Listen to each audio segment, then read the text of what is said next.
The Lakers and the Grizzlies. So the Lakers, I thought, we heard the news that Morant wasn't playing. So now you got the Grizzlies down Brandon Clark, Steven Adams, and the Lakers, they had an opportunity here to take the game to Memphis, to really just put their foot on their neck, as Shaq and Chuck were talking about before the game.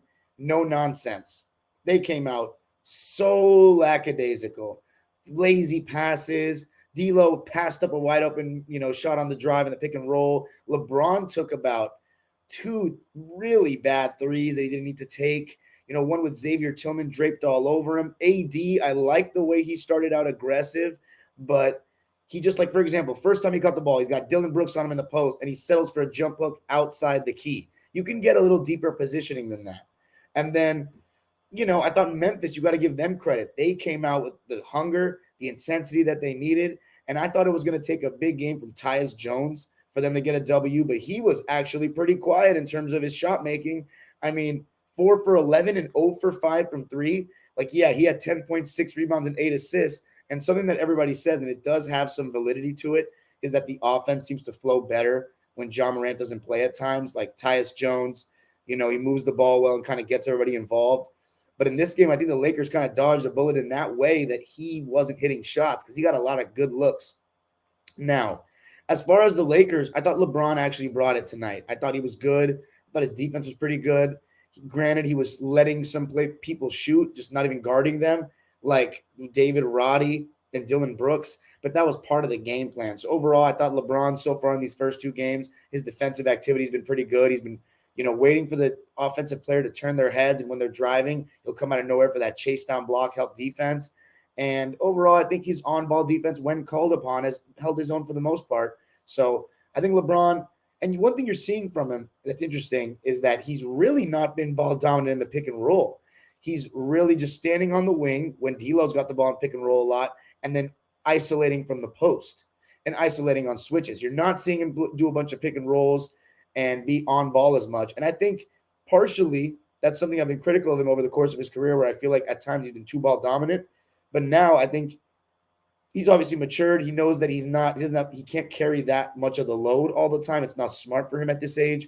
And he's got Austin Reeves and D'Angelo Russell with him, two very solid pick and roll ball handlers that have shown to be capable. But in this game, you really only got LeBron, Rui Hachimura, and Austin Reeves making shots. And Austin Reeves, he was 5 for 12. LeBron was 12 for 23. Rui Hachimura was 7 for 12. I want to calculate what everybody else was, so just give me 1 second.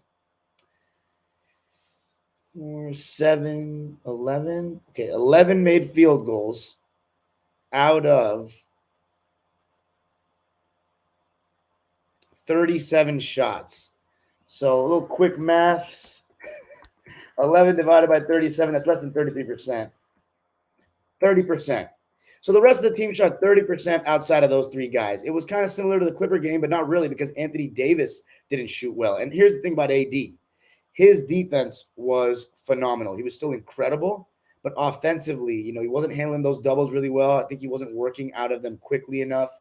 And, you got to give credit to Jaren Jackson. He was guarding him a lot more this game than Xavier Tillman. Xavier Tillman was guarding Jared Vanderbilt, and it worked out perfectly fine for them.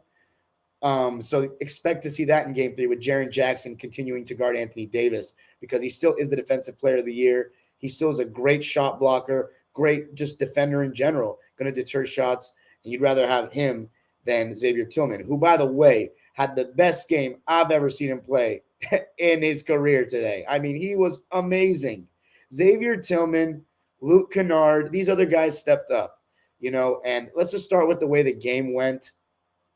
The Lakers just came out lazy, turning the ball over, not taking very good shots. D'Lo, for example, passed up a wide open floater. And one time, Vanderbilt, he shot 1-3 in this game, right? He missed the open shot. It was in the first quarter.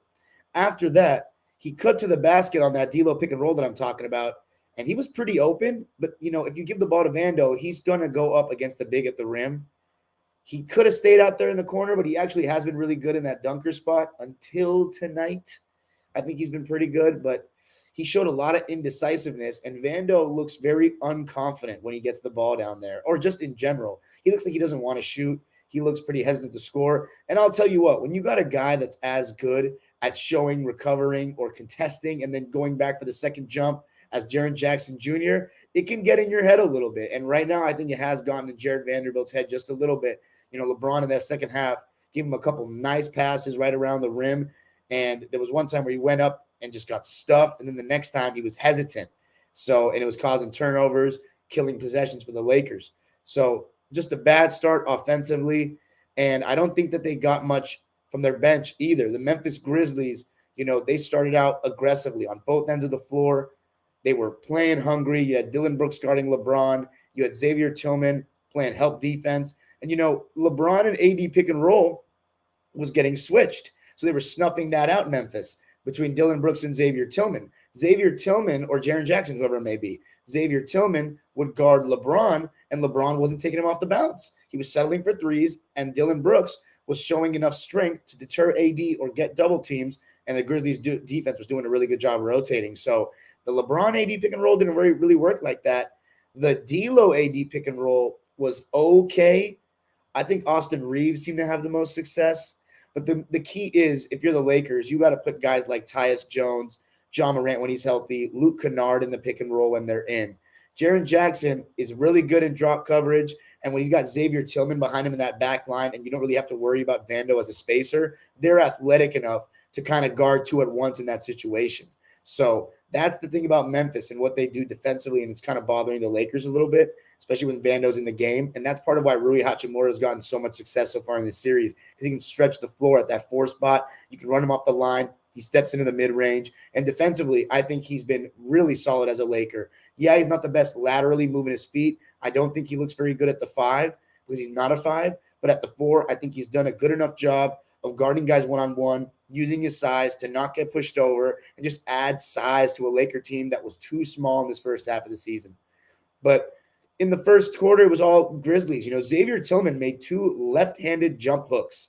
And I thought a play in the first quarter that really turned momentum was when D'Angelo Russell threw the ball in after David Roddy had made a 3, threw the ball in lazily under his own basket. It was a steal, and then he ran at Nuketown for a 3-point contest, and it was a 4-point play. And you got to give the shout out to the Teddy Bears crowd. I hate them with all my guts, but they were loud, and that's a tough place to play. As Clipper fans know better than anybody, if you've been a Clipper fan for more than 10 fucking years.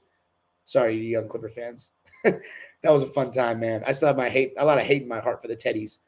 But the Lakers down 30-19 after the first quarter. Jaren Jackson Jr. played good defense. The team played great defense. The Lakers defensively, not so great. And one thing I thought that the Grizzlies figured out was to put Jared Vanderbilt in the pick and roll because with D'Lo guarding Tyus Jones, because they're not going to switch D'Lo on to Jackson. So that means Jared Vanderbilt, who's a power forward, is going to play drop coverage, and that is pretty food for Memphis, whether it be Tyus Jones getting in the lane or if you want to overhelp, that leaves people for threes. Now, as the game went on and in the second half, you saw the Lakers funneling it to certain guys that they wanted to shoot, like Roddy, like Dillon Brooks, like Aldama, like even Tillman. But overall, I think the Lakers didn't have the offense tonight to get the job done. And in the second quarter, I thought a guy that came in and shocked me, straight up shocked me, was John Conchar.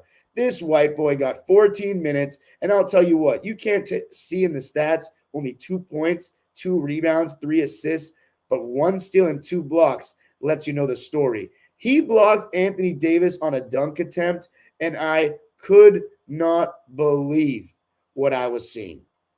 I couldn't believe it. Got a couple of offensive rebounds too. Let me check again. Yeah, 2 offensive rebounds. One of them against, I think, Beasley that wasn't boxing out, and another one I forget. But you got to give him credit. I thought he gave them some really solid minutes off the bench. And in the non-AD lineup, so the Lakers are going with no center. They're playing Rui at the 5, obviously staggering LeBron and Anthony Davis. And those Rui at the 5 lineups defensively, I mean, the Lakers just cannot really get stops without AD. And Desmond Bane, who was not good in game 1, was better in this game, but his shooting percentage was still shit. Only 33% from the field and 1 for 6 from deep. So Desmond Bane, sorry, Laker fans, but he's due for a good shooting night. He really is. And I got to tell you, Austin Reeves, he's part of why he hasn't been playing well. He has defended extremely well, fighting over these screens. So I got to give a shout out to AR-15 for that, because Desmond Bane is no joke. But when he got into the mid-range area in the stretch at the beginning of the second quarter in those non-AD minutes, he started heating up a bit. And that's when the Grizzlies started taking like, what, a 16-point lead or something.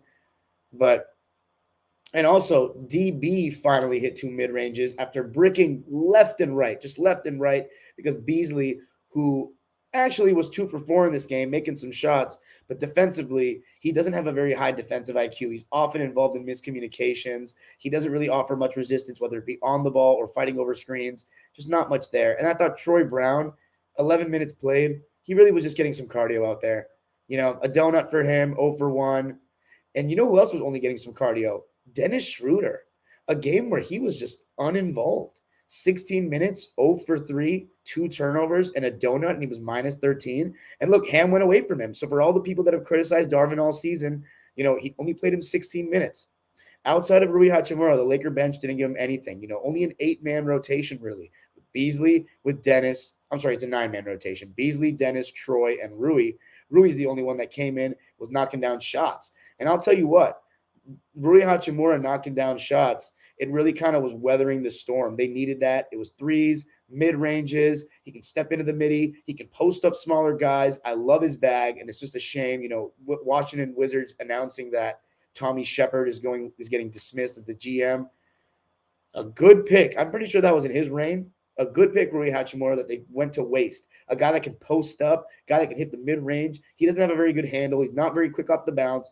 He's more of a 2-level scorer, like a Marcus Morris type, but he's athletic. Actually, you know what? That's kind of harsh, because even though he's not taking guys off the bounce to the rim, he could finish around the basket by catching the ball deep enough, and he did that a couple of times in this game. But LeBron, towards the end of the second quarter, he was starting to shoot, starting to hit a little bit. I liked his aggressiveness. Wasn't even that aggressive in the first half, if I'm being real. And he was just kind of shooting a lot of threes, though, a little too three happy. And Nuke Kennard, speaking of three happy, a guy that can be three happy, he was in everything, hitting everything. And AD was 1 for 9 at the half. The Grizzlies were up 15 at halftime. So in my opinion, the Lakers put themselves in an unnecessary hole by not coming out with that hunger, that attention to detail. They were too sloppy. And Memphis was obviously playing with desperation. And you should expect that from a young team that, you know, barks a lot. Let me just put it that way. Second half, though, tale of two halves, totally different Laker team, and it starts with their defensive intensity. D'Angelo Russell stepped it up. LeBron James stepped it up. Anthony Davis was amazing. He was just, I mean, he's been blocking so many shots so far in this series. He's looking like fucking Bill Russell out there. 5 blocks for AD in this game. I believe he had 6 in the first one. So he's averaging 5.5 blocks a game, if my numbers are correct, in this series. That's insane. The amount of shots he's altering is amazing. I mean, he was dominating in that drop coverage in that early third quarter, and you started to see even LeBron, Austin Reeves, D'Lo moving their feet. Vanderbilt, of course, on defense, you know what you're going to get. He's going to fight over screens. He's going to have really good help defense. He's good in the passing lanes. And the Lakers were making guys like Tillman, Brooks, Roddy, Aldama shoot.